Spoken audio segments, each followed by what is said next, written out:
When the world gets weird and the bills get thick, you call on Clint and you feature Dick. One talks numbers, the other talks slick. Two dads, one mic, yeah, this could stick. Clint's crunching figures straight to the point. Dick's just here to laugh in the joint. It's the Clinterific Show. Featuring Dick. Dick's quick with a joke. Clint's got the math. Together they'll balance your checkbook and your laugh. They'll talk finance, fun, and fatherly fails with liquidity dreams and 401k tales. So grab your coffee, join us a tick. It's the Clinterific Show, featuring Dick. All right, everybody, welcome to the third episode of the Clinterific Show. I apologize for the poor audio last week. I didn't realize that my microphone was so inconsistently picking up my voice depending on where I was located. So I'm going to do a much better job of holding the microphone and making sure that the voice from me is coming through clearly. That rhymed. Unintentional. So, or was it? Yeah. So, welcome to the show. How are you feeling today, Dick? Feeling pretty good. Good. I'm excited about the show. We got a new segment coming up. I'm excited about. Awesome. And it's been a good week. I think to all the one people who watched our second episode. Appreciate your love and support. Yeah. Awesome. Okay. Well, the first. I just realized my tongue is blue. Wow. It's almost as blue as your. It's almost as blue as your hoodie. Well, I was gonna say your hoodie, but I don't know how blue your balls are right now. So.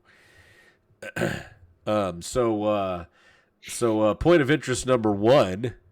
We're gonna discuss the GameStop phenomenon that was orchestrated by WallStreetBets. So Mr. Dick, how familiar are you with what happened with that whole ordeal? I'm vaguely familiar with it, and I know for a period of time, because I had a Power Up account way back in the day. And I remember reading a post somewhere about a guy who was like, I'm basically using GameStop as my bank. Wow. He would put money onto his account and then never use it, and then he could withdraw it or just use it to pay for games and stuff. And it was zero interest. There was no fees or anything on wow. it. And it was it's kind of what's funny is I'll get into the weeds when we talk about Starbucks. Starbucks is literally the world's largest unregulated bank. Oh, yeah. Because of their rewards structure they have, and you can put money on your card, and you can't do anything else with it. Yeah. All you can do is buy drinks. So as soon as you put money on your account, that's Starbucks money now, and they can do whatever the hell they want. Yeah. Yep. And that's nuts. Yeah. It's like a lot of these microtransactions that have started permeating through basically every video game that exists anymore. Oh my gosh. That's a whole topic for another show. Yeah, no kidding. We could go no on kidding. about Yeah, that. we'll talk about the financial impact of microtransactions and things like that, because I think a lot of people would be surprised at how, even though most gamers statistically probably hate them, how much fiscal sense it makes to have that kind of stuff in your game. So unfortunately. Yeah. All right, so WallStreetBets. What the heck is WallStreetBets? Okay, so the broad strokes view from 5,000 feet short version is WallStreetBets is a subreddit community of essentially people who YOLO into a investment strategy. So they're not people that are doing a lot of investigation or research into what they should be investing in.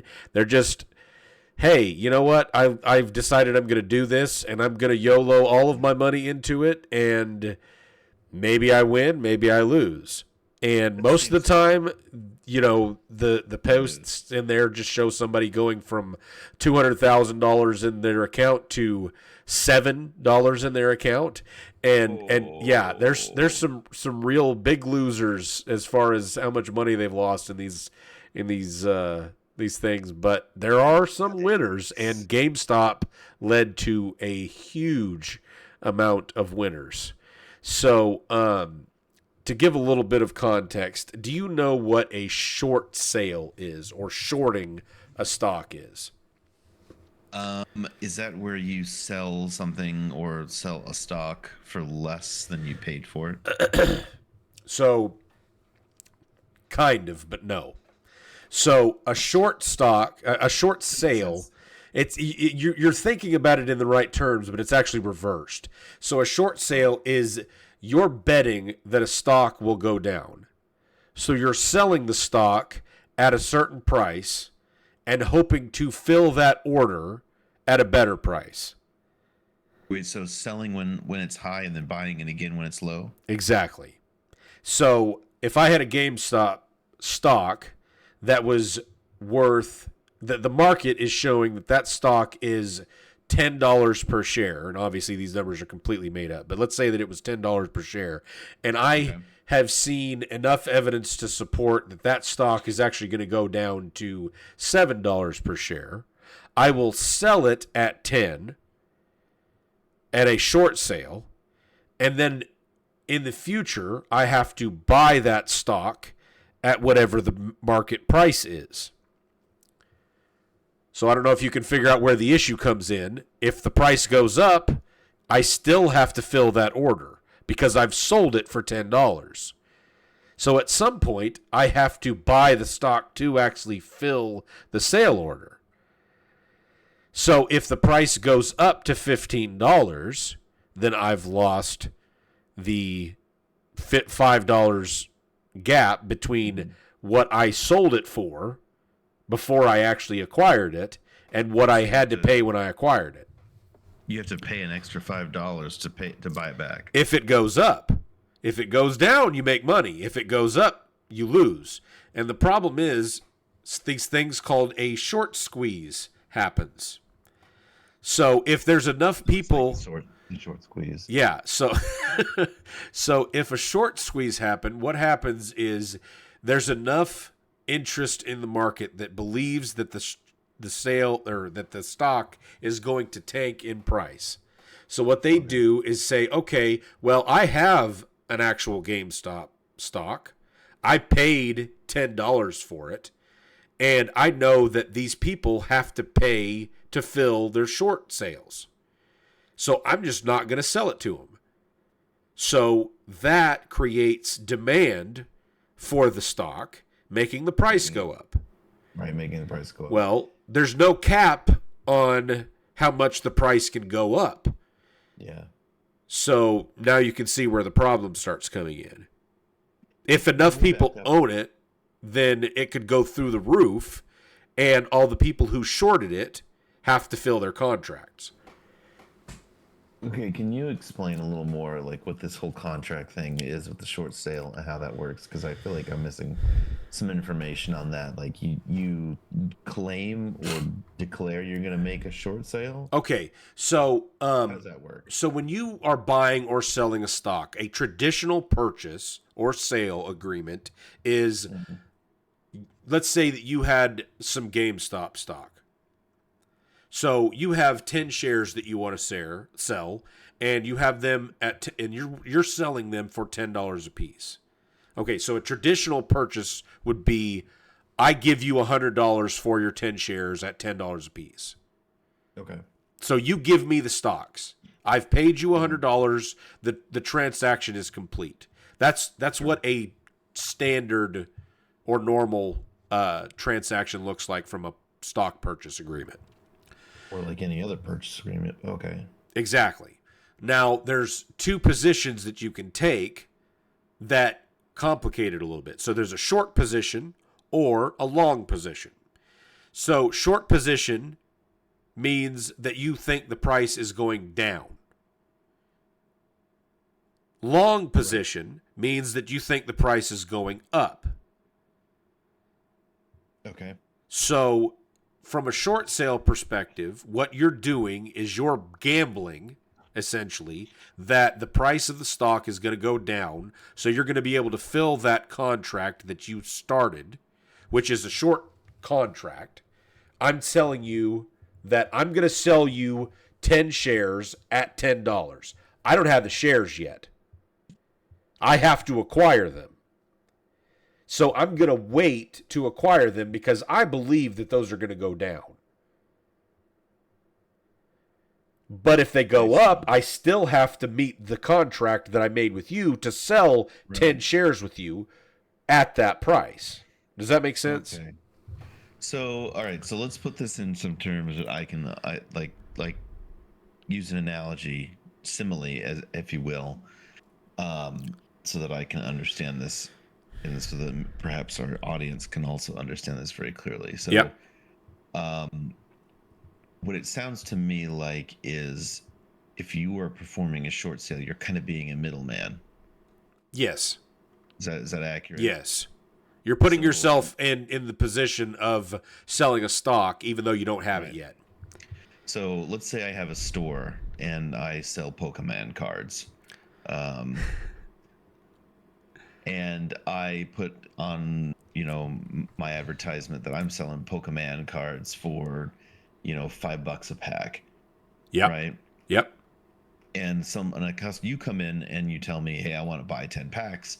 And I go, well, I don't have the packs right now, but I will sell 10 packs to you for $5 each. That'll be $50. And you go, okay. And then I can't source those packs from the manufacturer for anything less than what is maybe $7 a pack. So I have to pay out then $70 for those 10 packs. And I'm only getting $50 from you. Exactly. And so I'm taking a $20 loss. Exactly. Selling those to you. Yep. Okay. Yep. Because I've already paid you and the contract has been signed. Right. We've both agreed to this sale price, and you have a contract saying that you agree to that sales price. So you have to fill that order. That's exactly right. Okay, so then how does this explain how this comes into play with GameStop? So what happened with GameStop? Obviously, GameStop has been around for a long time. You know how the GameStop model works. Too long. Yeah, it's pretty much been guaranteed to go the way of the dodo as far as the business model works for a long time. Overpriced games, no real value proposition. It basically just became a place where you would just exchange games and they would make barely enough money to keep the employees paid. So what happened was, because this model had started showing signs, especially during COVID, when a lot of brick and mortar shops were being forced to be closed, this business model showed even more apparently how weak it was. So what happens is, in order to make money, companies that are called hedge funds exist. You're going to have to elaborate on that too, but okay, yeah. Go ahead. So a hedge fund is essentially it's a collaborative pool of investors who have put their money into a company that's essentially managing their portfolio. So I'm trying to think of the name. I was doing some research on this. There was a specific. I can't remember the name of it, but yeah, I can't find it. There's a specific hedge fund that was valued at billions of dollars in investment assets. What they did was they said, okay, we have seen, and they published a report saying to all of their investors, because they are required to do so, that they published this report that says we have a large short position on GameStop. So basically they were saying we have sold a lot of GameStop stock at the $10 price. Okay. Because we're almost 100% positive that's going to go down. Well, this report was placed onto the WallStreetBets subreddit and gained an enormous amount of traction. Oh, I can see where this is going. So what happened is the hedge funds are essentially getting profit off of what's called a retail investor. I don't know if you've ever heard that term before, but a retail investor is essentially what's the actual term for it?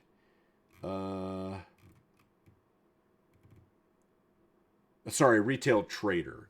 It's essentially just anybody that's invest with their own money. So Anna does some investing on her E-Trade account. She has she would be classified as a retail trader or investor. The rub comes in, no pun intended, where enough retail investors pool their resources to do what's called a short squeeze. So what they do is they say, okay, well, all these hedge funds have a huge short position on GameStop. So what are we going to do? Well, GameStop only has a certain percentage or a certain number of stocks for sale. So what happens is these hedge funds have to fill these contracts. Well, they have to pay whatever the price is for what people are selling them at. So what happened with WallStreetBets is they all decided that we're going to do this all at the same time and buy up every single stock that's available for sale from GameStop. And we're not going to sell them. So, yeah. So demand goes through the roof. And yeah, so you can see, you can connect the dots with what happened from there. So freaking amazing. Yeah, so a stock that was supposed to be literally plummeting went through the roof. Yeah. Oh my gosh. Yeah, so I don't remember exactly, but I think let me just see if I can look it up.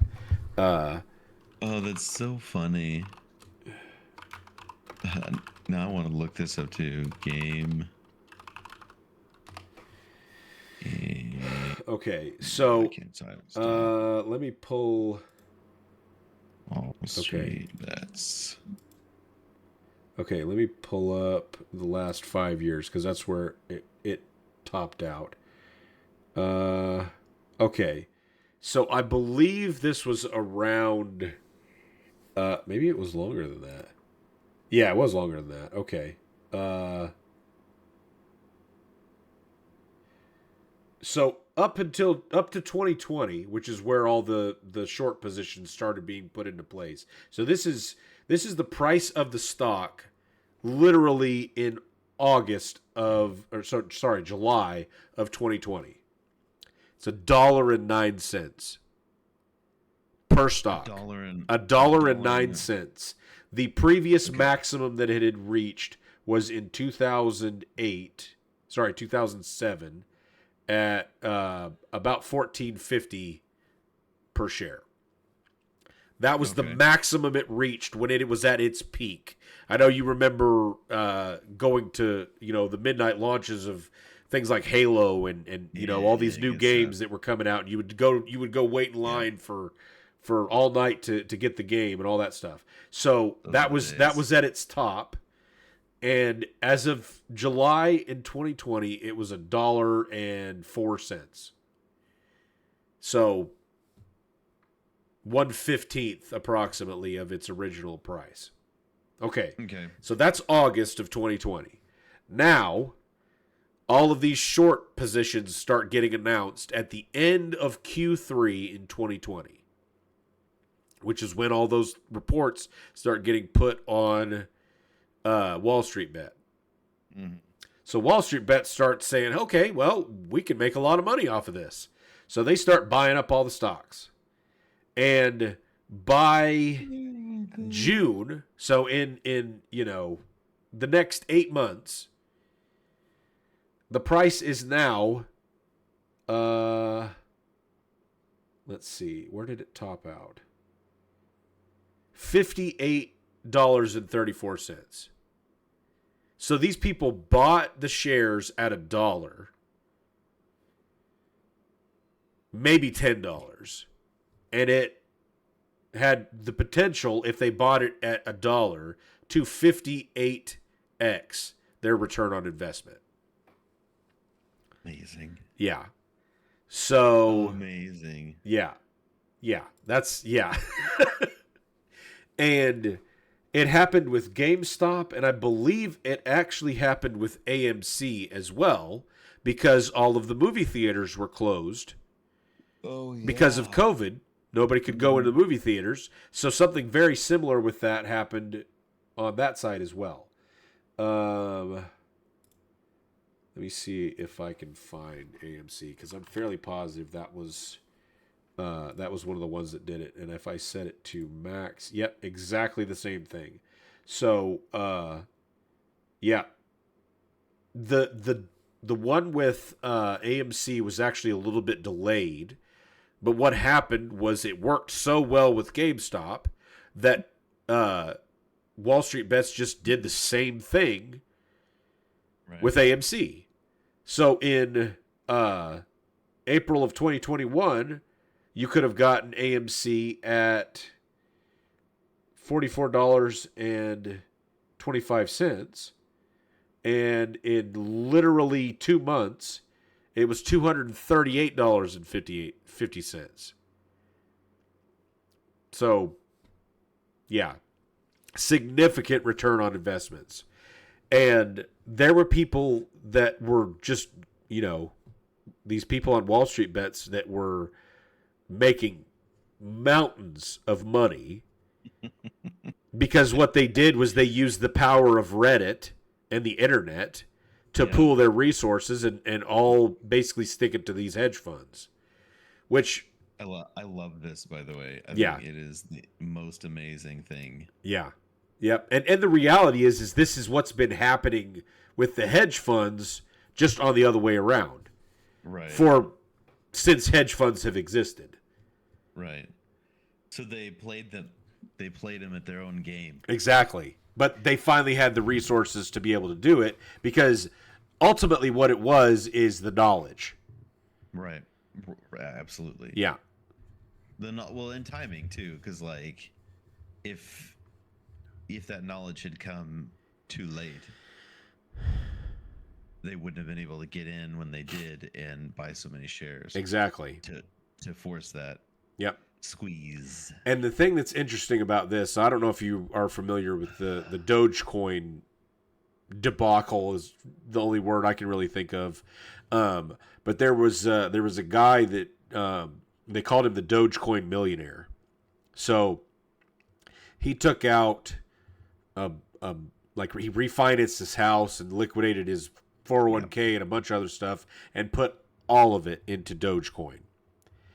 He bought them all, I believe, when they were worth approximately like a tenth of a cent a piece. And Elon Musk makes his announcement about Dogecoin, and the price goes through the roof.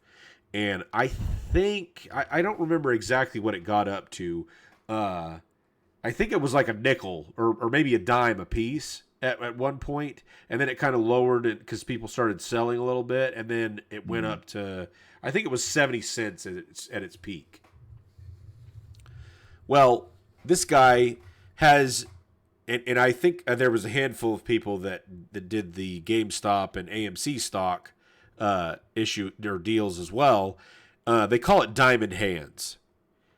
I don't know if you've ever heard that term, but it's essentially a term that refers to anybody that refuses to sell until it hits to the moon as far as the price is concerned.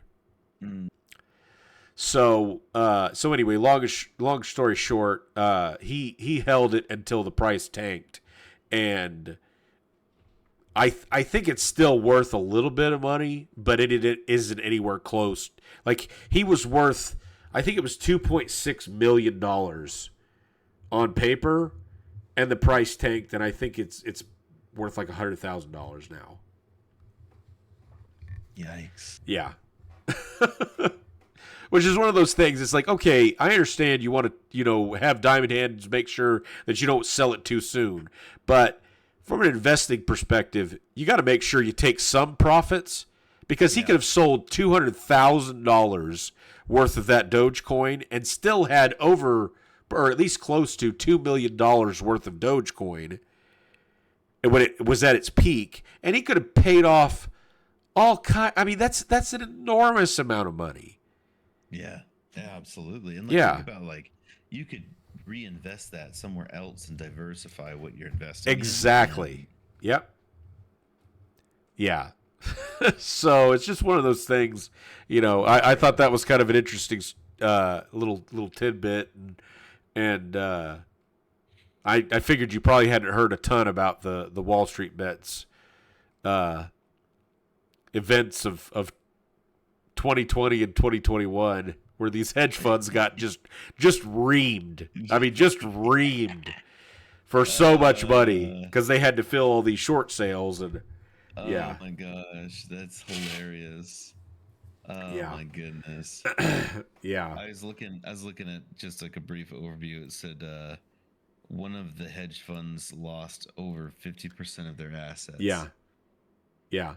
So something else to kind of keep in mind, there was something called short interest, which is the percentage of the company's shares that are sold short.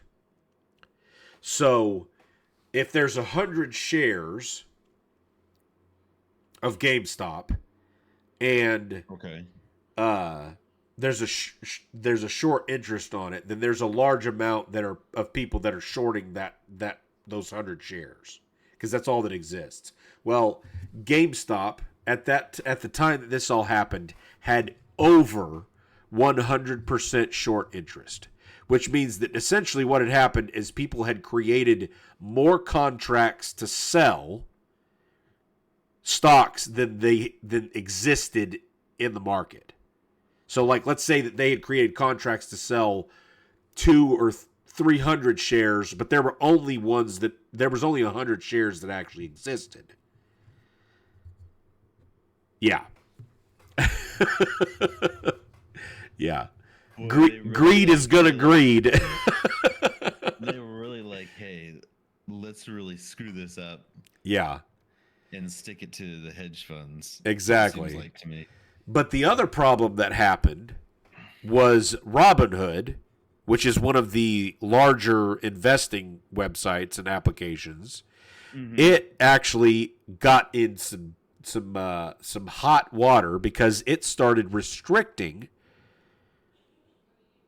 the purchase of GameStop stock, and I believe there was a couple other, I think it was AMC as well. It wouldn't let you buy or sell. So, it wouldn't let you buy. You could sell it, but you could not buy it. And well, if there isn't any to buy, then that makes sense. No, there was some to buy. There was plenty to buy, but they would not let you. There was plenty to buy. They wouldn't allow you to, but they would allow you to sell. So basically, it was artificially keeping the price from going up.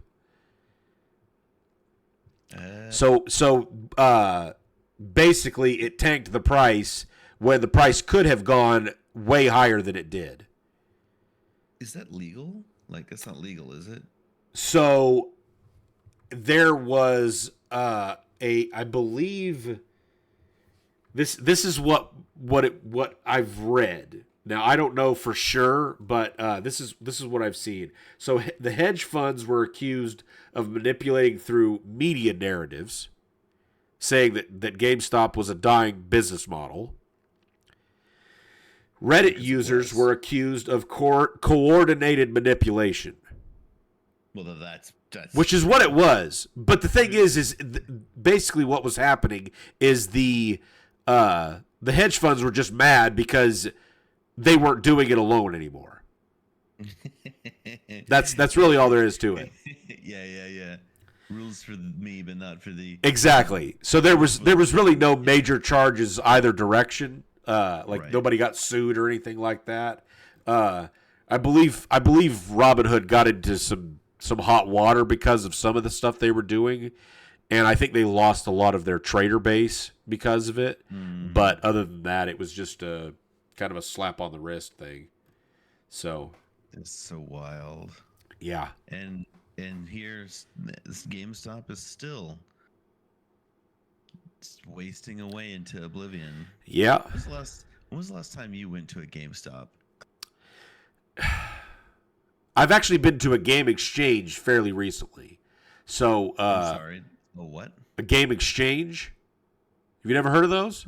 Never heard of her. Oh, okay. So a game exchange is very similar to a GameStop, but they are built more around the business model of exchanging games rather than selling new ones. Like, you can get new games there, but most of their money comes from selling old games and movies and stuff like that. So you can get a bunch of like old like Nintendo and Super Nintendo and all that stuff. They have all kinds of stuff in there. So we have a couple of stores like that up here. Oh yeah, yeah. I thought Game Exchange was a pretty national brand from what I understood, but apparently it may only be local. There's like 4 of them around here. Yeah, no, the only thing that we had up here was EB Games. Do you remember? Oh, EB yes. Games? Yep, we had something similar to that. They all closed around here. Oh yeah, they're all gone. Yep. Actually, I want to say GameStop may have bought them out. That's possible. Yeah. But last time, looking up EB Games, former American computer and video games retailer. Yeah, we know it's a former. Yeah. Electronics boutique. So I went to a GameStop with my son actually about a year ago. We were at the mall getting we were having the kids buy gifts for each other and whatnot. So I went into a GameStop and I was just like, wow, like it's like a ghost town. Yeah. It's so sad. Yeah. Like I remember going into those stores and just like looking at, you know, of course, half of the entire store's wall space was dedicated to PS2 games at that point. Yeah. Because there were about 3 million of them. Ain't that the truth? It was nuts. Yeah. And yeah, it was like a lot of paraphernalia. Like, no, maybe paraphernalia is not the right word. Yeah. I don't know which GameStop you were going to, but I don't remember that at all. He was at one downtown, you know, yeah, in that shady back alley. Yeah, but a lot of like merchandise, like not actual games. I think that was called Gang Bang Stop. You know, the cashier did look at me weird when I walked in. My 6-year-old was like, "Dude, are you sure?" Yeah, you're in the wrong store, dude. It's fine. We do this stuff at home all the time. Oh my. I think I heard something about calling CPS when he went into the back room. Oh man, we kind of got out of there anyway. Yeah, but yeah, it's kind of a shell of itself. Oh man, it is. Yeah, I've been there fairly recently. I don't remember when it was. I think I got Lincoln one of the newer Pokemon games that came out. I think it was like Pokemon Shield. Of course, that was like 2.5 years ago, 3 years ago, something like that. He still has yet to play it. All he cares about is cars and all that stuff. I'm trying to get him into the RPGs, but he's just not there yet. Hey, I got an unrelated, somewhat related question for you. I was just looking at EB Games wiki here, and yeah, they did get bought out by GameStop. Oh, by the did way. they? Okay. Back in 2005. When do you think EB Games was founded and started? Founded. Ooh. If I had to guess, based on the fact that they got bought out by GameStop and they were starting to fizzle out at that point, I'm going to say 87. You need to go back a little bit.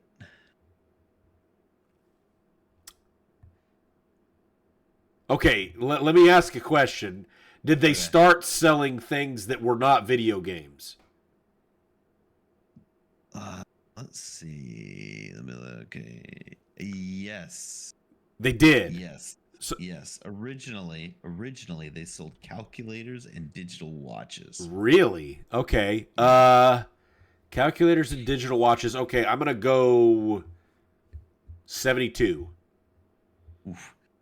77. Oh, really? Okay. Yeah. Yeah. And then in the mid 90s is when they started selling computer software. Interesting. Mhm. Okay. And according to their wiki, they were active in Canada, Australia, New Zealand, Austria, Denmark, France, Finland, Germany, Ireland, Italy, Norway, Puerto Rico, Spain, Sweden, the UK, and of course, the US. Man, they were all over the place. Yeah, I had no idea. That's Started in crazy. Philadelphia. And I mean that they were huge. Of course, for those of us who have lived several decades, the explosion of technology. Yeah, no That, kidding. everyone just takes for granted now. That happened in a lot of it happened in our lifetime. So Yeah. Yeah, I was talking to Anna about that the other day. I was like, our kids just don't understand the world that how it changed so much just in our lifetime. Because I very clearly remember having a phone that was stuck to a wall, and what a floppy disk was. And I was talking to somebody the other day that they were talking to their kid, and they had no idea what the save button actually is on like Microsoft Word and Excel because they don't know what a floppy disk is. Right. Yeah. Oh my gosh. Yeah. Jeez. Yep. It's funny how things like that just evolve and you don't realize how much they've changed. Yeah, it's changed enormously. It's pretty crazy. Yeah. But technology is what led to WallStreetBets being a thing because basically it made all of this information available and accessible to a huge amount of people, whereas in the 90s, there's no way you could find all that information fast enough to act on it. It would have been, you're waiting on the newspaper to find out what the stock price has done, or waiting on some douchebag like Jordan Belfort to call you and, hey, I've got a great stock tip for you. Oh my gosh. So good times. Yeah. So our flop or not to this week is going to be just one because I've been fighting off a little bit of a cold and my I'm running out of time before my sinuses are so clogged up that I can't speak clearly by any stretch of the imagination. So the movie that we're doing this week is my favorite is my number 3 favorite movie of all time. So this is a horror comedy hybrid. Oh, don't tell me it's Tucker and Dale versus Evil. Yes, I love Tucker and Dale versus Evil. Yes, I love this movie so much. I have laughed and laughed and laughed at the amazing hilarity of the writers that created this. So yeah, if anybody hasn't seen it or hasn't even heard of it, the premise of the movie is these two redneck good old boys have bought a cabin out in the woods. Alan Tudyk, from the Firefly TV show and From like everything. Yeah, he's been in all kinds of stuff. But Alan Tudyk is one of my favorite support actors of all time. So him and I don't remember what the other guy's name is. Tyler Labine. Yes, they are two good buddies that just bought a cabin out in the woods that they're going to fix up so they could go out and hunt and fish out in the woods. And after they go out there, this group of college kids is camping out in the woods near this house that they're fixing up, and it turns into a debacle and a misunderstanding that the kids think that they're these axe murderers, and they're not. And it turns into all kinds of confusing and hilarious mayhem with the college kids trying to attack Tucker and Dale as they're cleaning up their property. And obviously they've got all kinds of dangerous equipment, and they've got a wood chipper that they're cleaning up with, and it's just it's hilarious, well-written humor, and it's one of my favorite movies of all time. So just funny. so many laughs. So funny. so if you haven't seen it, it's definitely worth checking out. Yeah, absolutely.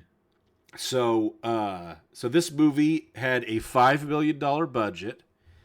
It was released in January of 2010. So 15 years old now. I can't believe it's that old, but yeah, 15 years old. January 22nd. Almost 16 years old. Yeah, it's almost able to legally drive.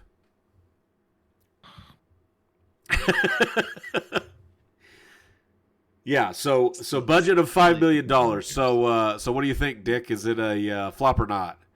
I mean, I feel like it's a huge or not. Like it's such a funny movie. I remember the first time I saw it, I was like, "This is legitimately funny." Like, I think it was a success. Yes, it was marginally. So they box office, which I'm not sure why they have estimates on some of these and why they don't on others, but the box office was 5.2 million to 5.5 million. So I feel like they at least made back what they spent on it. It did not do great initially, but I think it's turned into another one of those cult classics. But it actually got really good reviews. Like Rotten Tomatoes reported it a 86% on the critics side, which is actually pretty impressive. Although I feel like that was about the turn around the early 2010s when critics basically became useless and we're not giving good information about whether a movie is worth watching or not. So yeah, that was our flop or not for this week, and we'll have a few extra bonus ones for next week's segment. I just didn't have enough time to dig into them because my daughter's birthday was this weekend, and we were running all over creation trying to get that dealt with and planned and executed and all that other stuff. So that's important stuff too. Yeah. And that gives us a few extra minutes to introduce our new segment this week. Yeah. Oh yeah. New segment this week we're calling Going Deep with Dick. Yeah. So in this segment, I'm going to talk about maybe some serious topics. We're going to go deep into some more serious topics that that probably need a little bit more penetration. I mean, I feel like there needs to be not just the tip, like the whole thing. Well, yeah, we got to go deep. Yes, exactly.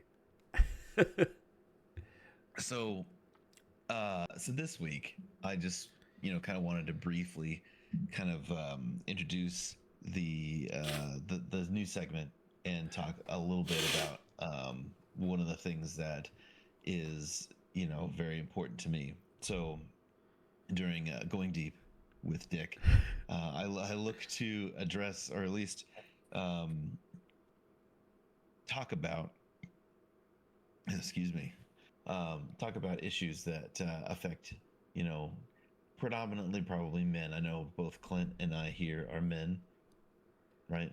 Yes. Yes, yes, and I know we. Well, both, hang on.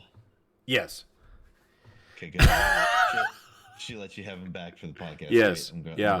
glad. They've been on the mantle for a while, but They get a little cold up there, I bet. yeah. So, um, we wanted to also address things like father issues, men's issues, Yeah. and I know a lot of people talk about these things, and I don't know that. Obviously, I'm not a licensed therapist or psychologist or anything, but when you've been around for a bit and you've been involved with lots of people and used to work with young men in particular, Yeah. you do get kind of a burden for some of these things. So um, I do think Clint and I both want to create a community where men in particular can feel like they can ask questions or vent or have a voice, or maybe just learn something that will help them, Yeah. just in their journeys as men, as fathers, and etc. So I know that men's mental health is not a huge topic. It's not like a really sexy topic that Yeah. makes huge headlines, but I think that it's a really important topic to talk about. Yeah. So going Definitely. deep, I want to go deeper on men's mental health, and we'll go deeper into it again next week. I think we'll just kind of give a brief overview here. I think there are a couple things, particularly on the mental health side, that men often struggle with, and in my opinion, it can be boiled down pretty easy. Maybe not pretty easy, but I think it can be simplified to purpose-driven activities and a sense of belonging. Yeah. I think you can look at a lot of things and uh, a lot of things that men chase fulfill those two things: the sense of belonging and a fulfillment of a purpose. And we see this on hey, I mean, like our talk today about WallStreetBets. Those guys Oh had a yeah. purpose, Yeah. and they found a community to belong to in that purpose, and that Yep. Very is true. part of what really, I think, really motivated them to do what they did, because they were empowered by each other and had a sense of purpose to prove with the hedge fund. Right. Which is Yeah. amazing. Yeah. Which is amazing. Right. But that also speaks to I think the importance of what men can do when they have clear and good purpose, and feel like they have belonging. So hey, if you're out there and you feel like you're struggling with belonging and you're not sure what's going on in your life, stick around, and listen. Join us for our next podcast where we'll go deep on some of these issues with you. Yeah. Yeah. But a comfortable amount of deep, not too deep. I mean, Comfortably deep. yeah, at a certain point you start to kind of stretch it, and Exactly. after that it just seems Yes. gratuitous. You know what I Yes. mean? Yeah. And you're just doing it for your own gratification. At that point, you're not helping anybody. Yeah. So, And in all seriousness, this is something that that I've been thinking a lot about since we've even been talking about doing this podcast. There does seem to be a very large misconception about how men should think and feel and react in certain situations. I'm going to use a personal situation, and I know we haven't really delved into specifics or anything like this, and I don't even think I've talked to many people. I think I talked to my wife about it a little bit, but when you're watching movies, and I know, movies are obviously not ever an actual reflection of what reality is, but we watch them so often anymore that it's easy to fall into to believing that that's what things are going to be like. And I've seen so many movies where, talking about when your first child is born. I remember when my first son was, my son was born, I remember thinking that I should have more of like an emotional reaction to it. And it was, I was so kind of, obviously, like he was born in June of 2020. So middle of lockdown, the doctor situation was crazy. The hospital was just a nightmare. We got stuck in basically a closet. I mean, it was just a tiny little checkup room. There was a bed for her, and then there was a couch that I don't even know if you could legally call it a couch, because it was so tiny. I had the worst night of sleep. I'd hurt my back like 4 days before that, and they would not let me even leave the hospital to get a Tylenol, and they wouldn't give me one.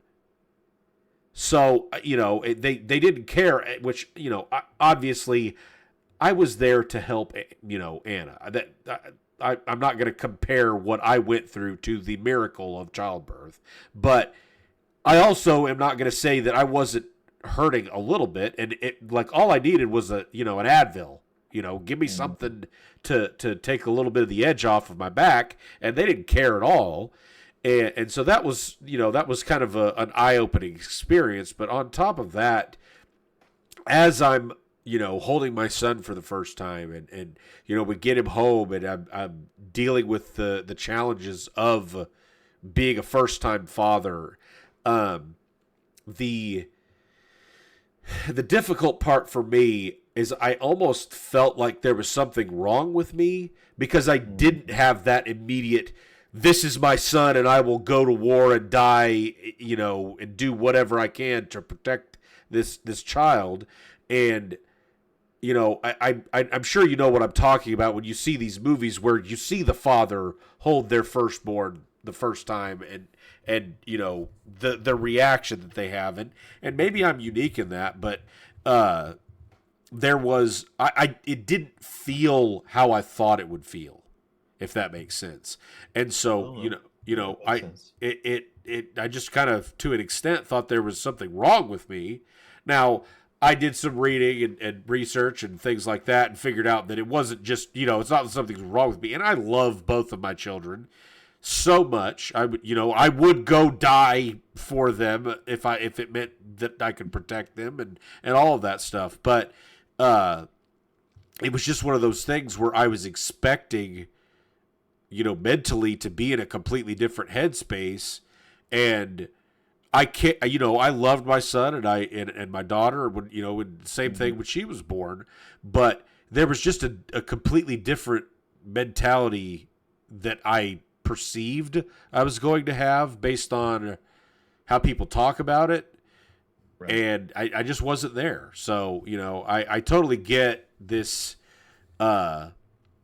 this mentality that, men's health and mental issues, mental health is something that there's a lot of preconceived notions about that are not helpful or not real, so it's definitely a big important thing, as far as I'm concerned, to create a space kind of like what you were saying, where we can talk about these things and discuss these things and say, hey, you're not alone. You're not the only person that's felt this way. Yep. And that's okay. So, yeah. Yeah, no one really, like, I remember before I had kids, in dealing with issues and stuff, and people would often say, well, when you have kids, you'll understand, or when you're married, you'll understand. It used to piss me the heck off. Yeah. I hated that. But you know what? Pisses me off even more, and I hate to admit, is it was kind of right. Yeah. it was kind of right. Like Too often. it changes. Yeah, it changes things. Yeah. And I feel like we get caught up in assuming that the experience we see or hear about from what other people have is going to be the same or even remotely similar to us. And Yeah. that it's a fallacy of logic, because everyone's so different. I had a pretty emotional reaction to holding my son for the first time, which I'm not over. Oh, okay. I should clarify that. I don't get terribly emotional at a lot of things. There are a few things that do trigger me for sure. But I was holding pretty good. But my wife, she was under anesthesia because my son was a C-section baby. Okay. So typically they would hand the baby straight to the mother Right away, but that wasn't possible because she was not there. Yeah. Yeah. So the first parent to get to hold, our first child was me, and I'm just like, oh shit, like, yeah, it really hits, like, and it was an emotional moment, and then months later, like, some of that reality sits in, and I felt a lot less emotional. Yeah. But the impact of it is certainly for me was profound, and like I agree with you. Like, I would definitely throw myself in front of many very dangerous and potentially fatal things to save my children. Yeah. I saw a clip. They were talking about this father that jumped off of a cruise ship because his wife had put their daughter in a porthole For a to picture. take a picture. Yeah, I saw that. And he treaded water with her for like 45 minutes or something crazy. It was like 20 minutes. Was it? Okay. The crazy part was 20 minutes doesn't sound like a long time until you're in the ocean doing it. Yeah, with somebody else? with Yeah. a child. That's a long time. But what makes it even crazier is he broke 2 vertebrae. Oh. So he's treading water with a broken back. Yeah. For 20 minutes. That's incredible. That's a father's love.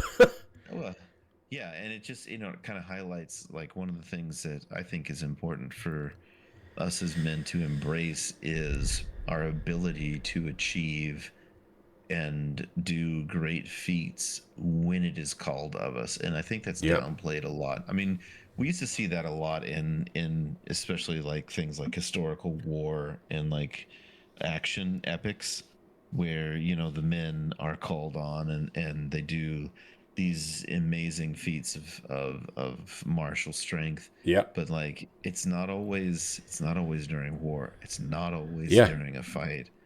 And it's why it's part of the reason why our bodies are physically different than women. Because if his wife had jumped instead, a lot more broken bones. And the only reason I think the child got off as well as she did in this particular instance was until a certain age, children have a high degree of elasticity. Yes. Yep. That's why you don't. Literal elasticity. Yeah. Yep. There's all kinds of evidence to support that there's many reasons behind that elasticity, but it's you can fall and that's how you learn how to walk. You can fall and like I didn't break my arm in half even though I fell. Right. Yeah. Yep, that's it. No, toddlers and young children are inherently very clumsy and suck at doing a lot of things that we just do normally. So it's a good thing that their bones are literally soft for many years. Yeah. No joke. But men, you are awesome. Yeah. Do not let anyone else tell you otherwise. You are destined to do great things for good if you put your mind to it. And you're not alone. Yeah, you're not alone. It may feel like it, but yeah, you're not. So go out there and be hard. I mean, do hard things. Sorry. Do things hard. Wait. Yeah, I'm terrible at advice. I think you're doing great. Oh man. Well, I think we're gonna have a little bit of a shorter episode this week because, like I said, I've got this cold that I'm fighting off, and I could tell the sinuses are starting to clog up. I don't know if anybody can hear that, but yeah, it's not great. So I think we're gonna wrap it up here for the night. But we want to thank everybody for stopping by and going deep with us, and we'll see you again next week. Good night, everybody. Yep.